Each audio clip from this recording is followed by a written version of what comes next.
Tak ženy, co to děláme? Já to tak dělám, ty vole. Vaříme, ano. Míša, co dělá? Počkej, Míša. Níva. Počkej, rozsvítíme se na Míšu. Jdi do prdele. Míša strouhá nivu. To už je to hotový, Áďo? Já myslím, že by že se to jo. třeba zavřela. Já ještě čekám, Zvolíme to. Já ještě čekám. No tak to nechám dojet samotný, ne? To budu koukat, ale... Počkej, Lenka zapálí. Ne, počkej, to už asi bude, podívej, ty vole, to je hotový, já to No chutnej těstovinu. jenom... Těstovinu.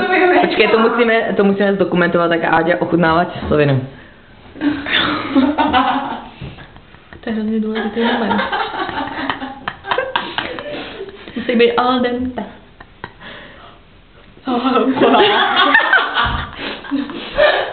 Jaká je? Je to hotový? Výborně.